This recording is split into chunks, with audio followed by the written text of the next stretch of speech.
warahmatullahi wabarakatuh. Perkenalkan, nama saya Anissa Aprilia. Di sini saya akan membuat materi pembelajaran sejarah peradaban Islam yang berjudul Kehidupan Masyarakat pada Masa Islam, di mana tugas ini saya buat untuk memenuhi tugas mata kuliah akhir saya yang diampu oleh ibu dosen saya, Ibu Nabila Yunus. Nah, langsung saja, kehidupan masyarakat pada masa Islam. Masuknya Islam ke Indonesia itu melalui 4 cara. Yang pertama ada perdagangan, perkawinan, pendidikan, dan kesenian. Jalur masuknya Islam ke Indonesia itu melalui Arab, Persia, Gujarat ke Indonesia. Ada beberapa pendapat yang menjelaskan masuknya Islam dan tempat asalnya. Pendapat pertama menyatakan bahwa Islam masuk ke Indonesia pada abad ke-7 Masehi, di mana bersumber dari yang pertama Buya Hamka. Haji Abdul Malik Karim Amarullah menyatakan bahwa Islam berasal dari Arab atau Mekah. Yang kedua ada Anthony Haji Jones, ia mengatakan bahwa Islam berasal dari Mekah. Dan yang ketiga ada catatan dari dinasti Tang yang berjudul Sintangsu atau Sejarah Dinasti Tang menyebutkan bahwa 674 Masehi telah ada pemukiman pedagang Arab di Polusin Barus pantai barat. Nah, pendapat pertama ini dibuktikan dengan penduduk Mekah dan masyarakat Indonesia menganut mazhab Imam Syafi'i.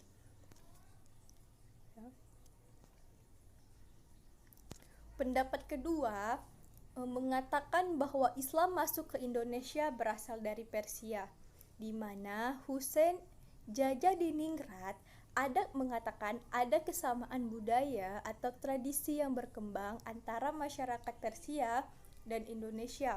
Contoh tradisinya itu seperti perayaan 10 Muharram atau Syuro sebagai hari suci kaum Syiah atas kematian Husain bin Ali, seperti yang berkembang tradisi Tabot di Pariaman, Sumatera Barat, dan Bengkulu.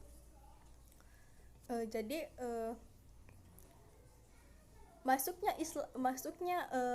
Islam ke Indonesia berasal dari Persia itu dengan adanya kesamaan budaya atau tradisi yang berkembang antara masyarakat Persia dan Indonesia, yaitu contohnya perayaan 10 Muharram atau Syuro.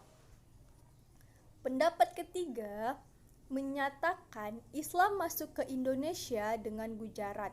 Islam masuk ke Kepulauan Indonesia berasal dari Gujarat sekitar abad ke-13 Masehi. Penentuan waktu itu berdasarkan tulisan pada batu nisan Sultan Malik Al-Saleh yang berangka tahun 698 Hijriah dan 1297. Nah, pendapat ketiga ini Islam masuk ke Indonesia dengan Gujarat ini dibuktikan dengan adanya batu nisan atau adanya tulisan batu nisan Sultan Malik Al-Saleh, seperti bisa kita lihat di gambar, seperti itu bentuk batu nisannya. Nah, ada bukti lain menyatakan tentang masuknya Islam pada abad ke-13. Apa sih? Adanya catatan Marco Polo atau pedagang Venesia yang singgah di Sumatera dalam perjalanan pulangnya dari Cina pada tahun 1292. Ia menyebutkan bahwa Perlah itu merupakan kota Islam.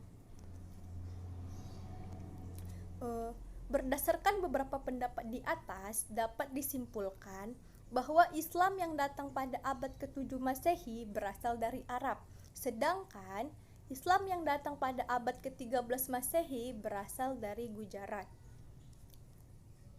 Setelah itu, persebaran Islam di Indonesia. Daerah yang pertama mendapat pengaruh Islam adalah daerah Indonesia bagian barat. Contohnya ada Aceh, Sumatera Utara, Sumatera Barat, dan lain-lain.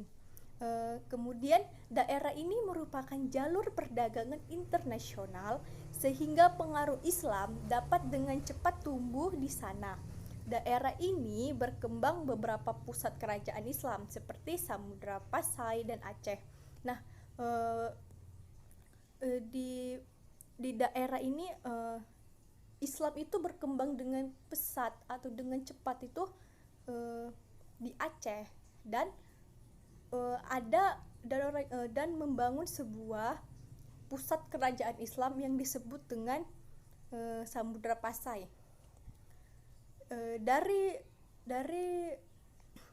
berkembangnya kerajaan itu, kemudian Islam itu menyebar di kota-kota pelabuhan yang ada di Indonesia seperti di Banten, di Jepara, di Gresik, di Tuban, Makassar, serta Ternate dan Tidore. Cara penyebaran Islam di Indonesia itu melalui perdagangan, di mana para pedagang Arab, Persia, Cina, dan India berdagang sambil menyiarkan agama Islam.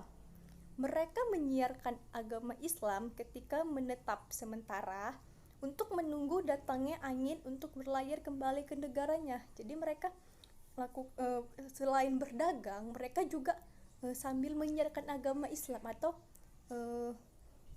menyiarkan itu kita bilang memberitahu atau memberi informasi seperti itu. Kita bisa lihat ya di gambar itu, di situ banyak orang berkumpul, ada yang berdagang sambil memberitahu atau menyiarkan agama Islam. Yang kedua itu melalui pernikahan. Para pedagang muslim yang menetap di sekitar pelabuhan melakukan perkawinan dengan penduduk setempat, baik masyarakat biasa maupun bangsawan. Selain orang itu berdagang, orang itu pun mereka melakukan pernikahan.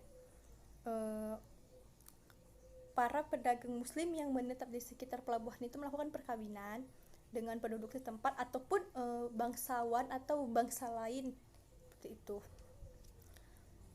Baru yang ketiga ada pendidikan. Para ulama dan guru-guru agama Islam mendirikan lembaga-lembaga pendidikan Islam seperti surau, dayah, dan pesantren. Kalau sekarang pesantren ya, pesantren itu kan untuk kita belajar ilmu agama Islam, memperdalam, memperkaya atau menambah informasi mengenai Islam. Nah, seperti itu mereka juga mendirikan pendidikan Islam seperti surau. Surau itu kita lihat ya di gambar itu, bentuk surau seperti itu, dayah seperti itu, dan pesantren seperti itu. Bisa kita lihat ya di gambar bentuknya seperti apa. Selain adanya perdagangan, perkawinan, pendidikan, ada juga dengan menggunakan kesenian. Beberapa tokoh Islam menyebarkan agama yang diselipkan melalui pertunjukan kesenian seperti wayang kulit, misalnya Sunan Kalijaga.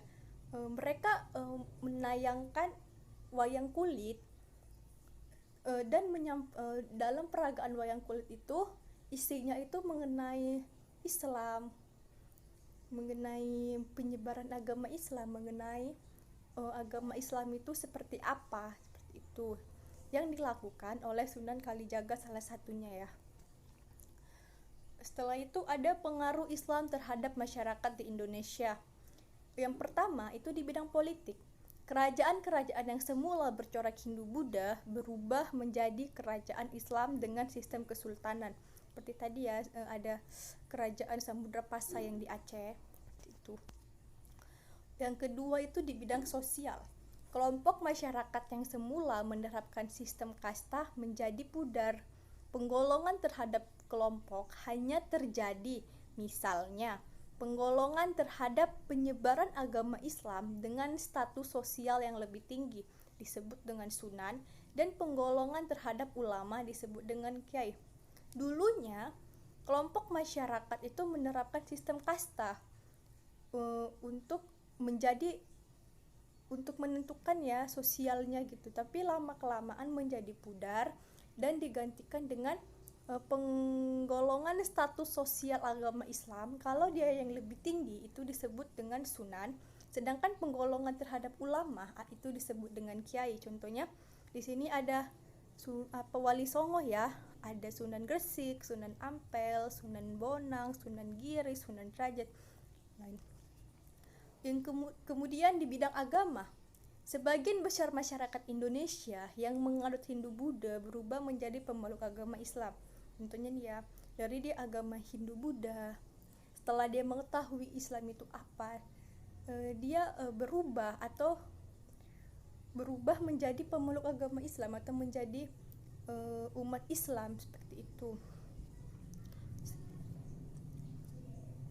Kemudian ada di bidang kebudayaan, terjadinya alkulturasi budaya Islam dengan kebudayaan yang sudah ada di Indonesia. Misalnya dalam seni bangunan, bisa kita lihat di Masjid Agung Demak, pada bangunan masjid masih menggunakan atas tumpeng seperti kebudayaan Hindu-Buddha. Kita lihat nih ya, kerajaan Hindu-Buddha yang gambar di bawah itu atas dari kerajaan atau candi ya, itu masih menggunakan berbentuk atapnya tuh segitiga ya, tumpeng gitu. Nah, Masjid Agung Demak juga masih menggunakan atap tumpeng itu, seperti itu. Kemudian ada menara. Pada Masjid Kudus, bentuk menara mirip sekali dengan bentuk bangunan Candi Jawa Timur yang telah diubah dan disesuaikan penggunaannya dan diberi atap tumpeng. Nah, bisa kita lihat nih, di sini ada gambar candi. Lihat, gambar candi dan gambar masjid itu sama ya. Ada kemiripan dari segi kalau bilang segi bangunannya itu masih ada, dan di atasnya itu masih ada tumpeng, atap tuh berbentuk tumpeng atau segitiga. Yang ketiga itu ada makam. Penempatan makam di tempat tinggi atau di atas bukit menunjukkan kesinambungan tradisi yang mengandung unsur kepercayaan kepada roh nenek moyang. Contohnya bisa kita lihat di gambar ya. Mereka membuat makam itu tinggi dari bawah terus ke atas. Itu ada maknanya. Mereka membuat bentuk seperti itu, dimana masih mengandung unsur kepercayaan kepada roh nenek moyang, seperti itu. Nah, yang terakhir di bidang kebudayaan itu adanya namanya seni ukir. Kalau kita sebut sekarang itu lebih gampangnya kaligrafi atau huruf Arab. Nah, dimana kebudayaan dalam seni ukir ini bagus ya, dengan kaligrafi tulisan Arab atau huruf-huruf Arab itu yang menandakan bahwa kaligrafi ini emang punyanya Islam, punyanya agama Islam, seperti itu. Karena orang sudah bisa menebak atau sudah bisa menduga itu memang bidang kebudayaan Islam, seperti itu, dari tulisan Arab tersebut. Itu kita lihat ya, contohnya ada tulisan Arab dan ada kaligrafinya, seperti itu. Mungkin ini saja yang dapat saya sampaikan mengenai kehidupan masyarakat pada masa Islam. Semoga apa yang saya sampaikan bermanfaat dan menambah pengetahuan teman-teman sekalian. Mohon maaf jika ada salah-salah kata atau cara penyampaian saya yang kurang berkenan. Saya akhiri dengan wassalamualaikum warahmatullahi wabarakatuh.